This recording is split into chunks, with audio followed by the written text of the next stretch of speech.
નમસ્કાર, આપ જોઈ રહ્યા છો નેશન પ્લસ ન્યૂઝ. હું છું આપની સાથે હિરલ પંડ્યા. સંસ્કારી નગરી વડોદરાના ભવિષ્યને બદલી નાખનારી અને મહાનગરને ગ્લોબલ કક્ષાએ લઈ જનારી એક મોટી વિકાસ યાત્રાની બ્લુપ્રિન્ટ તૈયાર થઈ ગઈ છે. વાઇબ્રન્ટ ગુજરાત પ્રાદેશિક પરિષદ દરમિયાન વડોદરા મહાનગરપાલિકાએ વિકસિત વડોદરા 2047ના વિઝન સાથે આગામી પ્રોજેક્ટ્સનો આખો રોડમેપ રજૂ કર્યો છે. વડોદરાને હવે વૈશ્વિક સ્તરનું આઇકોનિક ઇન્ફ્રાસ્ટ્રક્ચર મળવા જઈ રહ્યું છે. વડોદરાની સૌથી પહેલી પ્રાયોરિટી આજવા ખાતે બનનારું વાઇલ્ડ લાઇફ સફારી પાર્ક છે, જેને એક આઇકોનિક લોકેશન તરીકે ડેવલપ કરાશે. આ સાથે જ વડોદરાની જીવાદોરી સમાન વિશ્વામિત્રી નદી માટે 40 કિલોમીટરનું કન્ઝર્વેશન અને 4 કિલોમીટર લાંબુ રિવરફ્રન્ટ ડેવલપમેન્ટ આ પ્લાનનો મુખ્ય હિસ્સો છે. આ ઉપરાંત high speed rail corridor area development હેઠળ આસપાસના વિસ્તારોનો પણ આધુનિક વિકાસ કરાશે. વડોદરાના ચારેય ઝોનમાં નવા સ્ટેડિયમ અને સ્વિમિંગ પુલ્સ સાથે સ્પોર્ટ્સ ઇન્ફ્રાસ્ટ્રક્ચર મજબૂત કરાશે. કેન્દ્રીય મંત્રી મનોહર લાલ ખટ્ટરની હાજરીમાં શહેરમાં 8 આઇકોનિક રોડ્સના પ્લાનિંગ અને ડિઝાઇન લોન્ચ કરવામાં આવે છે. જે સિટી લોજિસ્ટિક પ્લાન હેઠળ દરેક ઝોનમાં 2 આઇકોનિક રોડ તરીકે આકાર લેશે. કમાટીબાગમાં ક્રોકોડાઇલ વ્યુઇંગ ઝોન અને મગરના શેપમાં જ એક નવો આકર્ષક બ્રિજ બનાવવાનું પણ આયોજન છે. જ્યારે સેવાસી કેનાલ પાસે તમામ સુવિધાઓ સાથે 3 કિલોમીટર લાંબો લિનિયર પાર્ક બનાવવામાં આવશે.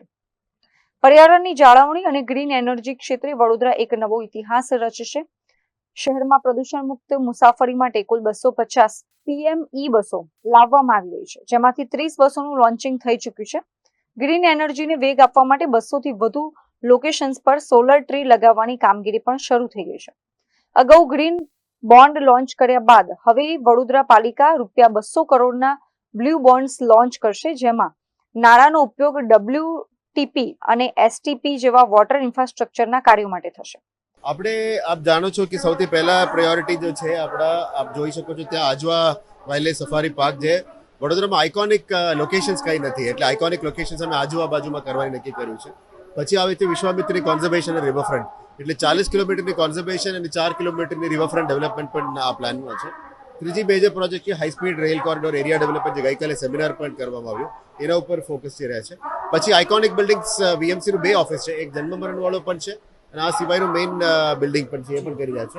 સ્પોર્ટ્સ ઇન્ફ્રાસ્ટ્રક્ચર ઉપર આપ જાણો છો કે 4 ઝોન્સમાં અમે સ્ટેડિયમ્સ અને સ્વિમિંગ પુલ્સ બધું બનાવી રહ્યા છે. Fifth comes iconic rods. ગઈકાલે અમે ભારત સરકારના મંત્રી શ્રી મનોહરલાલ સાહેબ આવ્યા હતા, એમની હાજરીમાં 8 આઇકોનિક રોડ્સનું પ્લાનિંગ ડિઝાઇન્સ પણ લોન્ચ કર્યું છે. સિટી લોજિસ્ટિક્સ પ્લાનના ભાગરૂપે દરેક ઝોનમાં 2 આઇકોનિક રોડ્સ પણ બનાવવા જઈ રહ્યા છે. પછી કમાટીબાગમાં જે ક્રોકોડાઇલ વ્યુઇંગ ઝોન અને ક્રોકોડાઇલની શેપમાં જ આપણા નવું બ્રિજ પણ બનાવી રહ્યા છે. નેક્સ્ટ ઇઝ સેવાસી કેનાલમાં આપણે linear park 3 kilometre linear park with street design અને એમ્યુનિટી સાથે પણ કરી રહ્યા છે. સાથે સાથે 200 કરોડની આપણે આવનારા દિવસોમાં બ્લુ બોન્ડ્સ પણ લોન્ચ કરવાના છે. ગ્રીન બોન્ડ અગાઉ લોન્ચ કરી ચૂક્યા છે. 200 કરોડમાંથી ગ્રીન ઇન્ફ્રાસ્ટ્રક્ચરમાંથી હવે WTP STP બ્લુ ઇન્ફ્રાસ્ટ્રક્ચર ઉપર કામગીરી કરવાના છે.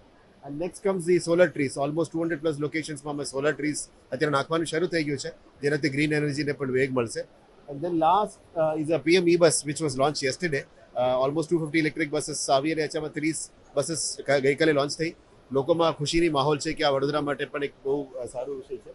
અને ક્રિએટિવ સિટી ઓફ ડિઝાઇન પણ અમે લોન્ચ કરવાનું અત્યારે શરૂ કરી છે, જેમાં સિટીને જે હેરિટેજ ઓળખ આપવાની છે. ઘણા દિવસોથી પ્લાનિંગ ચાલી રહ્યા છે. એમાં અત્યારે બાલુભાઈ આપણે સાથે જોડ્યા છે, રાધિકા રાજે પણ જોડ્યા છે, તેજલ અમીન જોડ્યા છે, સાંસદ પણ જોડ્યા છે. આવનારા દિવસોમાં વડોદરા મહાનગરપાલિકા વડોદરાના નામાંકિત લોકોની સાથે લઈને ભારત સરકારમાં આપણે લઈ જવાના છે હેરિટેજ સ્ટેટસ આપવા માટે.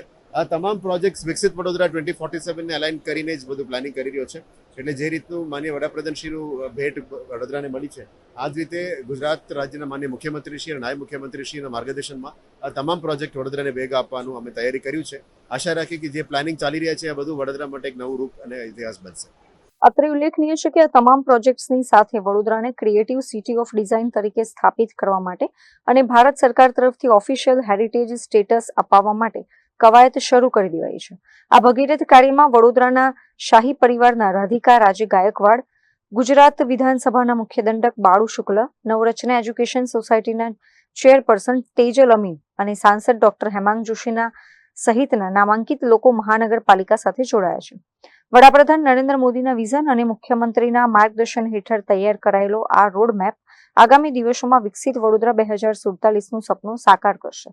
કેમેરામેન નવનીત પરમાર સાથે Chirag Patel, Nation Plus News, Vadodara. સમાચારોના સતત અપડેટ મેળવવા માટે અમારી નેશન પ્લસ ન્યૂઝની યુટ્યુબ ચેનલને સબસ્ક્રાઇબ કરો, બેલ આઇકન દબાવો અને જોડાયેલા રહો ફેસબુક, ઇન્સ્ટાગ્રામ અને ટ્વિટર પર.